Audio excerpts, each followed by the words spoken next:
Halo peserta didik semuanya, salam jumpa kembali bersama dengan Pak Ovan. Hari ini kita akan belajar mengenai materi tanggung jawabku terhadap keluarga. Mari kita akan mulai. Tanggung jawab orang tua terhadap anak. Dalam pernikahan, anak merupakan tanda utama dari cinta kasih yang saling berbagi dari suami istri. Anak merupakan anugerah utama bagi keluarga Kristen. Hal ini merupakan penyempurnaan dari trinitas segitiga cinta yang ada di dalam lingkaran keluarga yang intim. Trinitas segitiga cinta adalah adanya kaitan erat tiga elemen dalam keluarga yang diikat karena cinta kasih, yaitu Bapa, Ibu, dan anak. Anak-anak akan dirawat dan dipenuhi kebutuhannya agar dapat tumbuh dan berkembang menjadi anak yang dewasa dalam iman kepada Tuhan. Orang tua melaksanakan tugas dan kewajibannya sebagai ayah dan ibu sejak dalam kandungan sampai anaknya menikah. Hal ini membutuhkan kesabaran, kerja keras, dan juga rasa tanggung jawab yang besar. Karena kompleksitas kebutuhan anak yang harus dipenuhi, tanggung jawab dalam keluarga tidak hanya berasal dari orang tua kepada anak, namun juga harus ada hubungan timbal balik tanggung jawab anak kepada orang tua yang harus dilakukan dengan penuh cinta kasih. Meskipun demikian, jangan menganggap suami istri Kristen yang tidak memiliki anak adalah orang yang berdosa dan tidak diberkati. Ingatlah, Tuhan Yesus dan Rasul Paulus juga tidak menikah atau berkeluarga. Tetapi hidup mereka justru diberikan untuk kemuliaan Tuhan dan melayani sesama. Hidup tanpa pasangan dan tidak mempunyai anak secara Kristiani bisa menjadi hidup yang indah, keberkatan, dan berguna bagi sesama. Yang kedua, mencukupi kebutuhan anak. Ada 5 kebutuhan dasar psikologis manusia menurut Abraham Maslow. Yang pertama adalah kebutuhan fisik, yang menyangkut kebutuhan jasmani, sandang, pangan, dan papan atau kebutuhan yang dasar. Yang kedua adalah kebutuhan akan rasa aman. Setiap anggota keluarga berhak untuk mendapatkan rasa aman ketika berada di tengah-tengah keluarga. Yang ketiga adalah rasa dimiliki dan kasih. Rasa dimiliki dan kasih juga perlu dipenuhi di tengah-tengah keluarga, baik orang tua terhadap anak maupun anak terhadap orang tua. Keduanya saling timbal balik satu dengan yang lainnya. Yang keempat adalah penghargaan diri. Setiap anggota keluarga perlu dihargai dan dihormati keberadaannya. Perlu memiliki rasa diterima dan saling memiliki, sehingga setiap anggota keluarga boleh bertumbuh menjadi pribadi-pribadi yang semakin tangguh. Yang kelima, aktualisasi diri. Setiap potensi, bakat, dan talenta yang dimiliki oleh setiap anggota keluarga wajib didukung dan didorong untuk semakin boleh berkembang, sehingga setiap anggota-anggota keluarga boleh bertumbuh secara maksimal. Dan jangan lupa, ada kebutuhan rohani yang juga wajib dan harus dipenuhi. Karena kebutuhan rohani adalah kebutuhan yang paling penting, yang paling mendasar, yaitu relasi hubungan manusia dengan Tuhan. Yang ketiga adalah mendidik. Setiap orang tua wajib mendidik anak-anaknya. Orang tua bertugas sebagai pendidik, artinya orang tua memberikan pengabdian kehidupannya untuk mendidik anak-anaknya. Oleh karena itu, ketika orang tua mendidik anak-anaknya, itu adalah sebagai bentuk pengabdian, dan seharusnya anak-anak juga menghormati dan menghargai apapun bentuk didikan dari orang tua. John Locke mengatakan bahwa hati anak merupakan tabula rasa, yaitu seperti kertas putih yang kosong, atau empirisme dan diisi oleh pengalaman-pengalaman atau juga melalui lingkungan hidup yang mereka temui akan menjadi faktor penentu kehidupan mereka nantinya. Oleh karena itu, peran dari orang tua di dalam mendidik anak-anak sangat penting. Cara dan sikap orang tua di dalam mendidik anak-anak mereka akan menentukan masa depan anak tersebut. Orang tua wajib mengajarkan anak tentang prinsip-prinsip Alkitab sebagai pedoman untuk hidup. Ini adalah dasar pedoman dalam mendidik anak-anak. Orang tua perlu membiasakan ajaran-ajaran Alkitab, ajaran-ajaran Kristiani harus diterapkan dalam mendidik setiap anak-anak, sehingga setiap anak-anak boleh bertumbuh dengan baik di dalam pengenalan akan Tuhan. Sikap hormat kepada orang tua merupakan sikap atau salah satu tugas moral yang harus dilakukan oleh anak sepanjang hidupnya. Sejak masa perjanjian lama sampai perjanjian baru, sikap ini ditekankan oleh Alkitab sebagai perintah yang harus dilakukan. Hubungan orang tua dan anak yang paling ideal dapat kita lihat atau pelajari dari kehidupan keluarga Tuhan Yesus. Di dalam Lukas 2 ayat 41 sampai 45. Yang terjadi dalam kehidupan sekarang adalah banyak anak yang membangkang kepada orang tua karena anak menganggap sikap orang tua yang ketinggalan zaman. Tidak banyak tahu apa-apa. Biasanya cuma melarang, menyuruh, menasehati, sehingga banyak anak yang cenderung menjauhkan diri, seolah-olah membuat tembok pemisah antara mereka. Anak merasa ingin bebas, ingin mempunyai pandangannya sendiri, sehingga kurang senang pada otoritas atau kekuasaan orang tua yang mengatur. Keinginan untuk bebas ini dapat menimbulkan kejengkelan dan salah paham apabila antara orang tua dan anak tidak bisa memahami jalan pikiran masing-masing. Memang, masa yang paling sulit seringkali adalah masa remaja.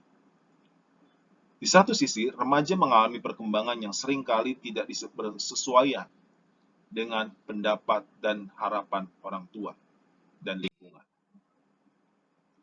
Oleh karena itu, rupanya perlu ada pemahaman tentang perkembangan masa remaja, sehingga dapat menghindari konflik yang seharusnya tidak terjadi.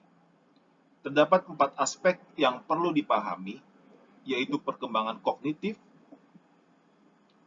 moral etika, ego, dan iman.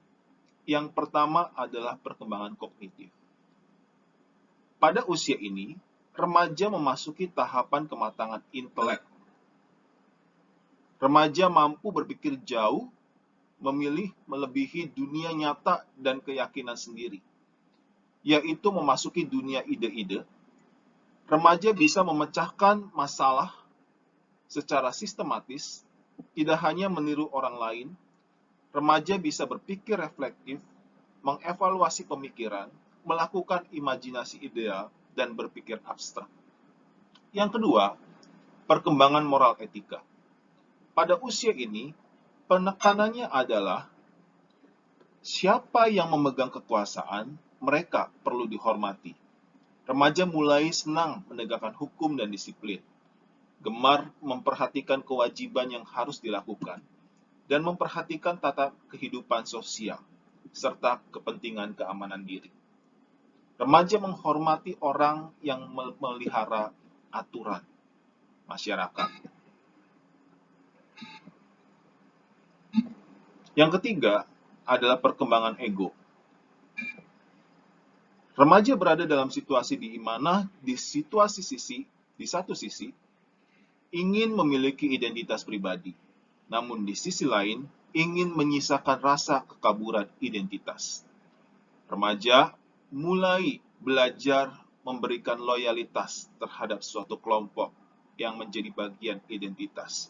Misalnya kelompok teman, ideologi, dan kekristenan yang dianut. Ada kalanya, remaja juga mengevaluasi identitas yang dianggap kuno, untuk dipikir ulang. Identitas meliputi 3 konsep diri, yaitu seksual, pekerjaan atau panggilan, dan sosial. Remaja ingin tahu siapa dirinya dan kemana hidup diarahkan, sehingga mereka menyenangi identitas diri yang unik. Remaja sering mengalami konflik identitas karena ada jarak antara siapa diri yang sebenarnya dan keinginan menjadi pribadi ideal. Yang terakhir adalah perkembangan iman. Pada usia ini, remaja membentuk sikap terhadap hidup melalui apa yang dipercayai oleh keluarga sendiri, menuju pandangan di luar diri dan keluarga. Seringkali bagi remaja, Allah adalah pribadi yang paling berperan dalam hidupnya. Allah menjadi sahabat yang paling karib dan memahami kehidupan remaja. Remaja memiliki komitmen dan loyalitas yang sangat dalam terhadap Allah sebagai tempat menimba seluruh kepercayaan. Seringkali Allah juga dipandang sebagai Allah kelompok atau Allah kolektif. Dengan pemahaman ini, orang tua memahami bahwa keinginan untuk bebas dan berdiri sendiri merupakan bagian dari pertumbuhan. Seorang anak tidak akan menjadi dewasa selama ia masih bergantung pada pikiran orang tuanya. Tetapi di pihak lain, anak juga harus memaklumi bahwa pikirannya keluar dari kepala yang belum banyak pengalaman. Memang seorang anak, khususnya remaja, sudah bisa menganalisis suatu masalah secara logis, tetapi dengan tingkat kognitif yang belum matang. Seorang anak belum bisa memperhitungkan dampak dan konsekuensinya. Oleh karenanya, pikiran seorang anak perlu diimbangi dengan pikiran orang tua. Ketegangan antara anak dan orang tua juga bisa dihindari kalau hubungan antara keduanya bersifat terbuka. Terkadang seorang anak berpikir untuk lebih mudah bercakap-cakap dengan kawan sebayanya, ketimbang dengan orang tuanya. Padahal orang tua sebetulnya ingin mengobrol dengan anak mereka yang remaja secara intim. Alkitab mengajarkan bahwa seorang anak harus menghormati orang tua. Hal ini bukan berarti bahwa seorang anak tidak berani bersanda gurau dengan orang tua. Menghormati bukan berarti memanggut-manggut, padahal muka cemberut dan hati tidak ikhlas.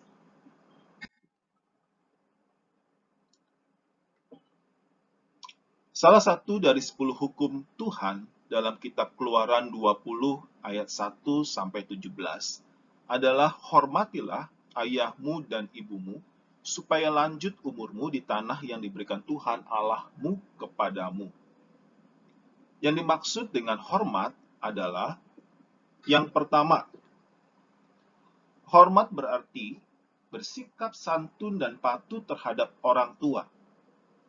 Di dalam hukum Taurat, tertera perintah yang mengharuskan orang Israel untuk menjatuhkan sanksi berat, yaitu kematian kepada anak yang mengutuki orang tuanya. Di dalam Imamat 20 ayat 9 dikatakan, apabila ada seorang yang mengutuki ayahnya atau ibunya, pastilah ia dihukum mati. Ia telah mengutuki ayahnya dan ibunya, maka darahnya tertimpa kepadanya sendiri. Arti hormat yang kedua adalah hormat berarti bertanggung jawab memelihara kelangsungan hidup orang tua. Tuhan Yesus menegur orang Yahudi yang menyelewengkan perintah Tuhan akan persembahan atas dasar ketidakrelaan memenuhi kebutuhan orang tua. Juga sebelum Tuhan Yesus mati di kayu salib, ia meminta Yohanes untuk memelihara Maria, yang adalah ibunya. Semua ini memperlihatkan bahwa Tuhan menginginkan anak untuk bertanggung jawab memelihara kelangsungan hidup orang tuanya masing-masing. Yang ketiga, hormat berarti menghargai dan mengakui kewibawaan orang tua, yaitu dengan mengakui bahwa orang tua ditugaskan oleh Tuhan untuk menjadi pendidik anak-anak. Memahami aspirasi orang tua, melihat motivasi positif di belakang nasihat dan larangan mereka, memaklumi kelemahan mereka, serta mengakui keunggulan mereka. Singkatnya, menghargai usaha orang tua untuk mengantar anak ke gerbang kedewasaan, sampai orang tua melepas anaknya untuk berjalan sendiri seutuhnya. Sikap hormat dan pengertian kepada orang tua dengan landasan cinta kasih dari Kristus akan membangun sebuah keluarga yang harmonis dan bahagia. Tidak ada orang tua yang mau mencelakakan anaknya sendiri. Setiap orang tua pasti ingin melihat anaknya berhasil, sukses, dan hidup berbahagia, serta bertumbuh besar menjadi anak-anak yang takut akan Tuhan dan berhasil dalam hidupnya. Di dalam Kejadian 4 ayat 1-16, di sana dikisahkan Kain dan Habel adalah anak-anak Adam dan Hawa. Kain bekerja sebagai petani dan Habel menjadi gembala. Pada waktu mereka memberikan persembahan kepada Tuhan, Kain memberikan hasil buminya, sedangkan Habel memberikan ternaknya. Persembahan Kain ditolak, sedangkan persembahan Habel diterima. Hal ini disebabkan karena Habel memberikan yang terbaik, sedangkan Kain tidak.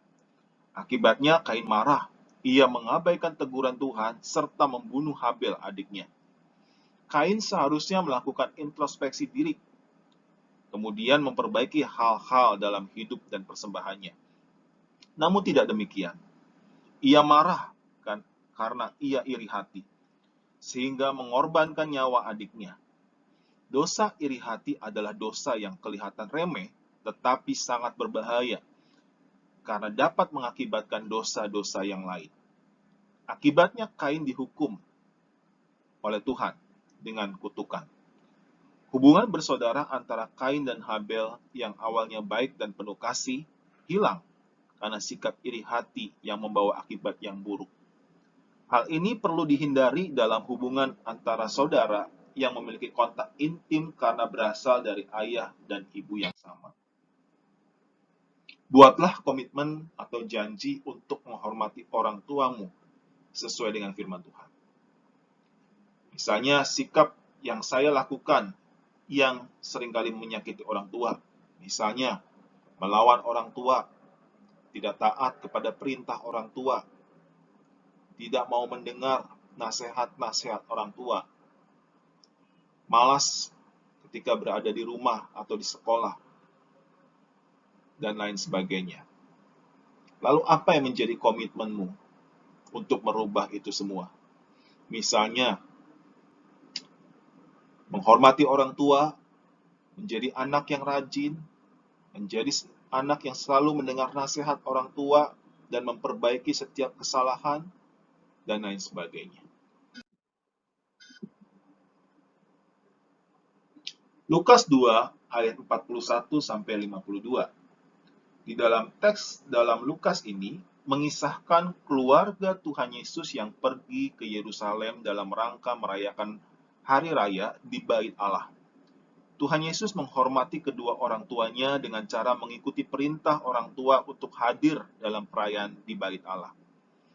Walaupun masih belia, pada saat itu Tuhan Yesus berusia 12 tahun, ia telah ditanamkan sikap takut akan Allah yang berbuah dalam perilakunya sejak dini. Akibatnya Tuhan Yesus bertumbuh semakin dan semakin bertambah hikmatnya, sehingga semakin dikasih oleh Allah dan juga manusia. Di dalam Keluaran 20 ayat 12, ayah, ibu, nenek, dan kakek, mereka adalah orang tua yang harus dikasihi dan dihormati, terlepas dari kekurangan-kekurangan mereka.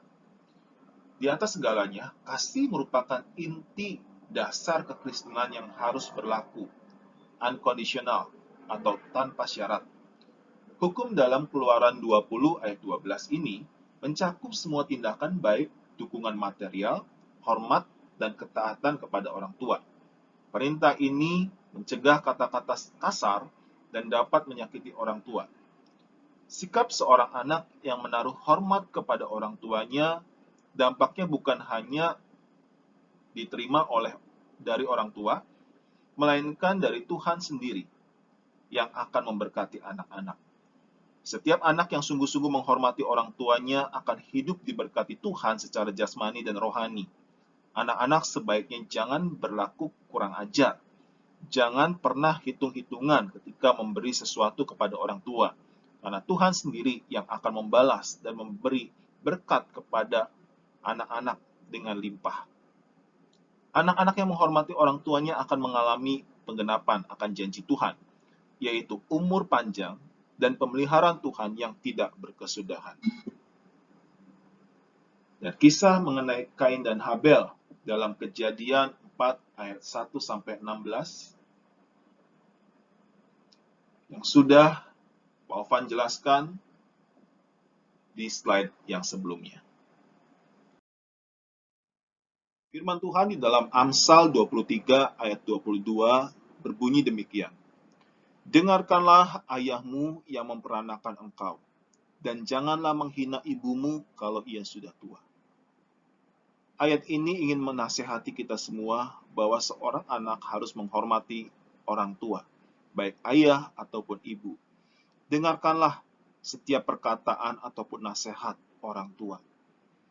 Dan jangan lupa menghormati mereka, baik saat ini maupun sampai mereka tua nanti. Karena merekalah yang melahirkan kita semua, dan merekalah yang membesarkan kita. Oleh karena itu, sebagai balas budi mereka terhadap kita, kita harus mengasihi kedua orang tua kita apapun kondisinya. Mari kita berdoa menurut doa yang diajarkan Fransiskus Assisi. Tuhan, jadikanlah aku pembawa damai. Bila terjadi kebencian, jadikanlah aku pembawa cinta kasih. Bila terjadi penghinaan, jadikanlah aku pembawa pengampunan. Bila terjadi perselisihan, jadikanlah aku pembawa kerukunan. Bila terjadi kesesatan, jadikanlah aku pembawa kebenaran.